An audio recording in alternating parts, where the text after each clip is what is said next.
Loan संबंधी जानकारी के लिए सब्सक्राइब कीजिए Rajendra Singh YouTube channel. Loan संबंधी जानकारी दोस्तों, loan scheme for MSMEs and startup की दूसरे एपिसोड में आपका फिर स्वागत है। आज मैं आपसे बात करूंगा एक और दूसरी इंपॉर्टेंट लोन स्कीम के बारे में, जिसका नाम है prime minister employment generation scheme. तो आइए चलते हैं सीधे इस prime minister employment generation scheme को समझने के लिए। अब इसकी क्या खास बात है? इसकी खास बात यह है कि भैया एग्जिस्टिंग वालों से कहा कि नहीं, आपको तो और बहुत सारी स्कीम के अंदर लोन मिल जाएगा, ये छोड़ दीजिए, क्योंकि ये केवल जो नए प्रोजेक्ट लगाने जा रहे हैं उन्हीं के लिए स्कीम है। इसमें जो भी एंटरप्रेन्योर हैं उनकी जो उम्र है वो 18 साल से ज्यादा होनी चाहिए। और सरकार कह रही है कि भाई आप अपना बिजनेस तो शुरू करने जा रहे हैं, लेकिन आपने कुछ पढ़ाई वढ़ाई कर ली, थोड़ा बहुत पढ़ना लिखना जरूर आपको आना चाहिए। तो मिनिमम क्वालिफिकेशन भी इसमें स्पेसिफाई कर दी गई है कि भाई अगर आप इस स्कीम में लोन लेना चाहते हैं तो कम से कम 8th क्लास आपको पास कर लेनी चाहिए। इस स्कीम की बहुत बड़ी बात, एक तो ये मैंने आपको बताई कि जो नए एंटरप्रेन्योर्स हैं उन्हीं के लिए ये स्कीम है। और इस लोन के साथ सरकार आपको दे रही है सब्सिडी। सब्सिडी का मतलब यह है कि वो पैसा आपको मिल जाएगा और वो पैसा आपको वापस नहीं करना पड़ेगा। इसका जो मार्जिन है वो भी बहुत कम है, क्योंकि आपका जो प्रमोटर्स का मार्जिन होता है, सरकार कह रही है कि भाई देखिए आप तो एक नए एंटरप्रेन्योर बनने जा रहे हैं तो आपके पास पैसा भी कम होगा। तो आप अगर जनरल कैटेगरी से हैं तो 10% तो आप ले आओ भाई, और अगर आप स्पेशल कैटेगरी से हैं तब आप केवल 5% यानी 5% अपना अगर मार्जिन लाएंगे तब भी चलेगा, तब भी आपको लोन मिल जाएगा। इस स्कीम के अंतर्गत आप मैन्युफैक्चरिंग सेक्टर या सर्विस सेक्टर दोनों के अंतर्गत लोन ले सकते हैं। कंडीशन यह है कि अगर आप मैन्युफैक्चरिंग सेक्टर में कोई अपनी इंडस्ट्री लगाने जा रहे हैं तो क्योंकि आप नए हैं तो सरकार भी कह रही है कि भैया पहले जरा अपना छोटा प्रोजेक्ट लगाइए फिर उसको बड़ा करिए। तो मैन्युफैक्चरिंग सेक्टर में 25 लाख रुपए तक का प्रोजेक्ट आप इस स्कीम के अंतर्गत लगा सकते हैं। और सर्विस सेक्टर में तो क्योंकि कोई ज्यादा मशीन की जरूरत नहीं पड़ती तो वहां पर आप 10 लाख रुपए तक का प्रोजेक्ट इस स्कीम के अंतर्गत लगा सकते हैं। जैसे मैंने आपको बता रहा था कि यहां इस स्कीम में सरकार आपको सब्सिडी भी दे रही है। जी हां, सब्सिडी का कुछ तरीका ऐसा है कि जनरल कैटेगरी और स्पेशल कैटेगरी के लिए सब्सिडी अलग है, और फिर अर्बन जो एरिया है और जो रूरल एरिया है उनके लिए भी सब्सिडी का क्लासिफिकेशन और जो उसकी परसेंटेज है वो अलग से डिफाइन की गई है। यानी आप यहां देख रहे हैं इस टेबल में, अगर आप अर्बन एरिया में अपना जो यूनिट है वो लगा रहे हैं, ध्यान रखिए आप जहां रह रहे हैं उससे मतलब नहीं है, जहां पर आपकी ये मैन्युफैक्चरिंग या सर्विस इंडस्ट्री एस्टेब्लिश कर रहे हैं आप, अगर वो अर्बन एरिया है और आप जनरल कैटेगरी से हैं तो 15% की सब्सिडी ले लीजिएगा। अगर आप स्पेशल कैटेगरी से हैं तो 25% की सब्सिडी लीजिए। और अगर आप रूरल एरिया में लगा रहे हैं तब जनरल कैटेगरी में 25% और स्पेशल कैटेगरी में 35% की जो अमाउंट है वो सब्सिडी के रूप में आपको मिल जाएगा। अब मैं आपको एक बात और बताता हूं। आप कई बार सोचेंगे कि ठीक है, हमने 25 लाख तक का मैन्युफैक्चरिंग सेक्टर का प्लांट लगा लिया या 10 लाख रुपए तक की जो प्रोजेक्ट कॉस्ट है सर्विस सेक्टर में वो लगा लिया, अब हमारा बिजनेस बढ़ने लगा। अब हम कहते हैं कि भैया और लाओ, तो बैंक कहेंगे कि नहीं नहीं जी, ये तो 25 लाख तक का प्रोजेक्ट ही आप इसमें लगा सकते हैं अगर मैन्युफैक्चरिंग में है, और सर्विस में है तो 10 लाख तक। अब मैं अपने बिजनेस को आगे कैसे बढ़ाऊं? जी हां, उसके लिए है एक upgradation of existing unit under PMEGP.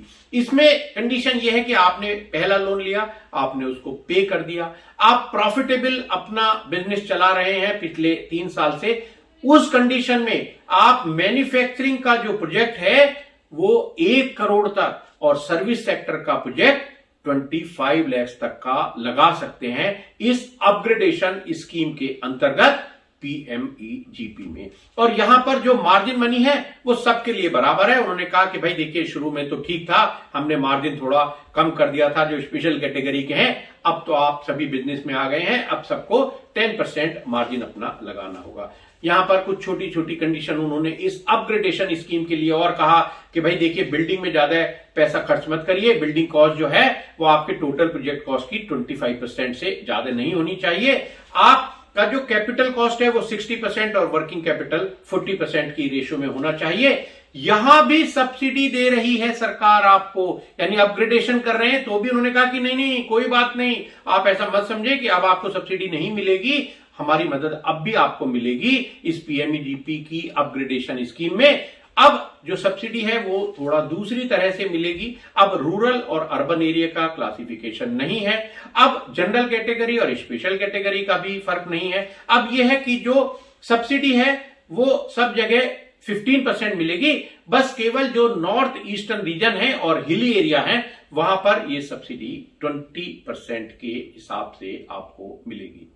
इस स्कीम में एक समस्या थी कि वहां पर एक district level task force committee थी, वो पहले आपका इंटरव्यू लेती थी, फिर वो इंटरव्यू लेकर आपके प्रोजेक्ट को देखती थी कि भाई इसको हम बैंक में रिकमेंड करें या नहीं करें। अब ये खत्म कर दिया क्योंकि बहुत समस्या आ रही थी। आप जैसे बहुत एमएसएमई स्टार्टअप्स की ये कंप्लेंट थी कि साहब ये बहुत डिले हो जाता है, वहां पर करप्शन है, प्रॉब्लम है, हमें समझ नहीं आता किसका इंटरव्यू में पास कर रहे हैं, कैसे पास कर रहे हैं, कैसे फेल कर रहे हैं। तो अब इन्होंने कहा कि भैया चलिए आप ये district level task force committee का हम रोल खत्म कर देते हैं और बता देते हैं आपको कि ये सिलेक्शन कैसे होगा। अब एक स्कोर कार्ड बना दिया गया है और उस स्कोर कार्ड से आप खुद भी देख सकते हैं कि आप एलिजिबल हैं या नहीं। अगर आपके 100 में से 60 मार्क्स आते हैं तो समझ लीजिए कि आपका जो लोन प्रपोजल है वो रिकमेंड कर दिया जाएगा बैंक के पास। और 10 लाख रुपए तक के लोन के लिए तो कोई सिक्योरिटी की भी जरूरत नहीं है। वैसे तो ये लोन सीडीटी एमएससी के अंतर्गत भी कवर किया जा सकता है, लेकिन कई बार बैंक कुछ कोलेटरल सिक्योरिटी भी मांग सकते हैं। और इसमें एक एंटरप्रेन्योरशिप डेवलपमेंट प्रोग्राम की ट्रेनिंग भी आपको कराई जाती है। आपको बताया जाता है कि कैसे बिजनेस करना है, क्या क्या चीजें आपको जरूरत पड़ेंगी। पूरा एक बिजनेस का डेवलपमेंट प्रोग्राम है, एंटरप्रेन्योरशिप डेवलपमेंट प्रोग्राम जिसको बोलते हैं ईडीपी, वो भी आपको कराया जाता है। इसको आप अभी ऑनलाइन भी कर सकते हैं, एक वेबसाइट में बता रहा हूं www.udyami.org.in, यहां पर जाकर ये कुछ स्कोर कार्ड अब बना दिया है उन्होंने। सब जैसे एज के लिए कह दिया है कि भाई अगर आप 25 से 40 के बीच में हैं तो आपको 6 मार्क्स मिलेंगे, आप 18 से 24 के बीच में हैं तो 5 मिलेंगे, 41 से 49 के बीच में है तो 2 मिलेंगे। अगर आपकी उम्र भैया 50 या उससे ज्यादा हो गई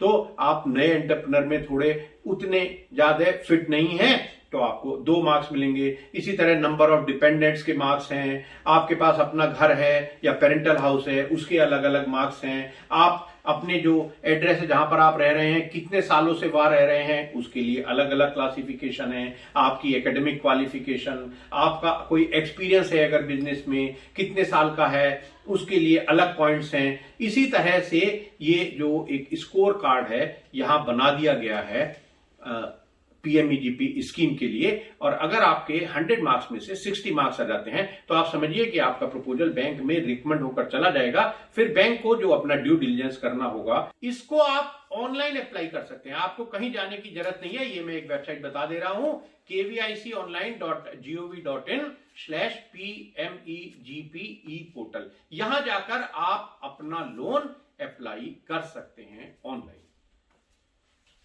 तो दोस्तों आपने देखा आज के इस दूसरे एपिसोड में हमने पीएमईजीपी के बारे में बात की। अगले एपिसोड में जो आप देखेंगे अगले शनिवार को रात 8 बजे हम बात करेंगे प्रधानमंत्री मुद्रा योजना की और जानेंगे उससे जुड़ी हुई सारी जानकारियां। तब तक के लिए धन्यवाद, नमस्कार।